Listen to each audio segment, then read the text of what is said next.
what do we pray about? Well, if we turn to Philippians, I'll turn to Philippians here. Philippians chapter 4, verses 6 and 7.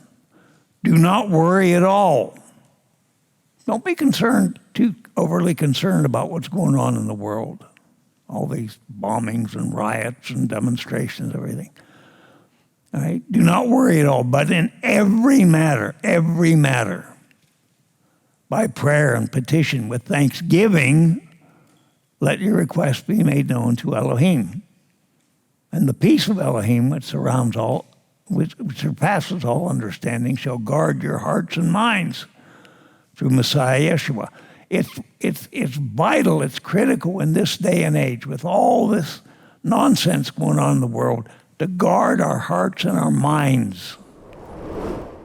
1 John 5:14 says, and this is the boldness that we have in him, that if we ask whatever according to his desire, he heals us. Now there's a part some people skip over, according to his desire. Father, I'd like a new thermos. Is that within your will? Well, it's kind of superfluous. But we have to ask for things that are in Yahweh's will and things that he will not withhold any good thing for us. But some people take this verse and say, well, I can ask for anything I want. There was a radio preacher one time that had what he called a blessing pact, and if you send him money, he would put you on his blessing pact, and you'd get anything you asked for. Part of our prayers must be praise and blessing to Yahweh. We must thank Yahweh. We don't always have to go to prayer, say, oh, Father, I have this need and that need. We have genuine needs, and that's what our prayer requests are for, that precede every service here. We come up and we present our petitions to Almighty Yahweh, or we give him praise for things that he's done for us. And that's exactly as it should be. Who else can we turn to answer our prayers? We have to praise Yahweh for being the giver and sustainer of life. Does Yahweh answer prayer? Well, of course, he always answered. But let's substitute the word answer for responds. I'll tell you why. Sometimes we feel we don't get an answer for our prayers. Well, perhaps he's keeping us from something that we shouldn't have. We ask for things not realizing exactly what we're asking for. Yahweh says, no, I'm not going to do that for you. I don't want you to have it. It'll be detrimental to you. And so we won't get it. Or sometimes he's keeping something from us that is also bad for us. Prayer has to become a habit. I've heard people say, I can't pray. I can't, never did. I went through an audio book. The book was Atomic Habits by James Clear. But in that book, James Clear talked about establishing a habit. He had several criteria. It must be regular and should be, if at all possible, at certain times. So there are certain times during the day when we must set aside time for prayer. And that doesn't have to be long. Actually, I think 15 or 20 short prayers throughout the day work for me. Some people, maybe they have to pray longer.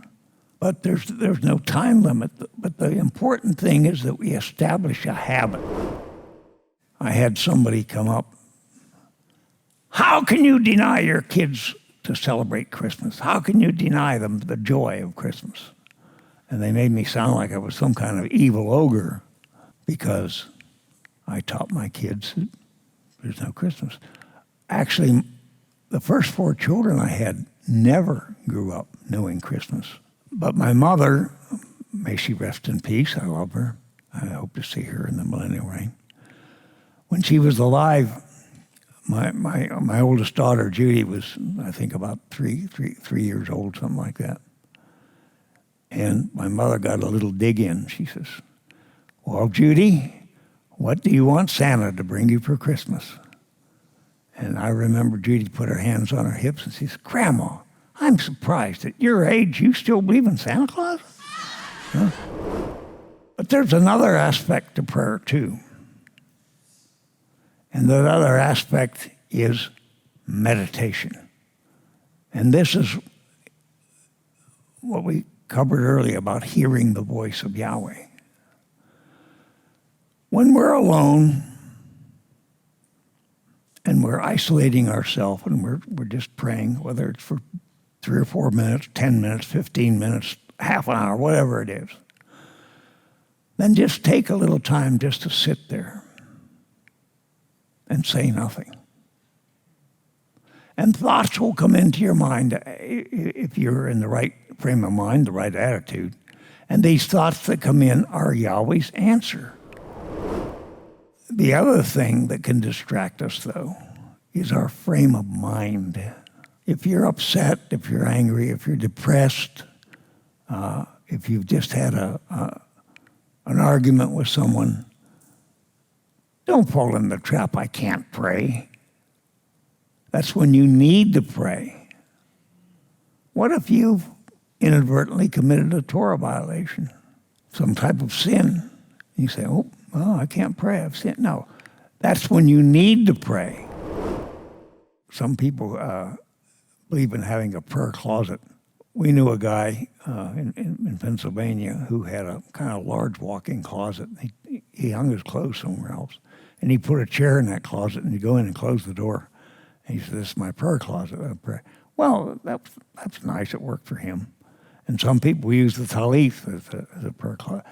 But your prayer closet simply means time alone, uninterrupted, time devoted strictly to talking to the Father.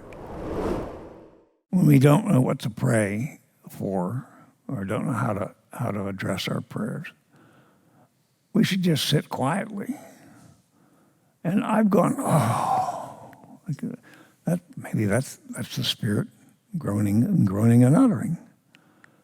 I throw up my hands. I don't know what to say.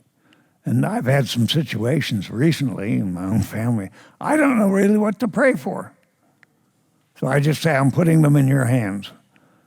But I've got verbally exasperated, and maybe Rabbi and Joanne can attest to that. I go, thinking about a situation that needs prayer. And we don't always know exactly what to ask for in a situation, but Yahweh knows what we need. So.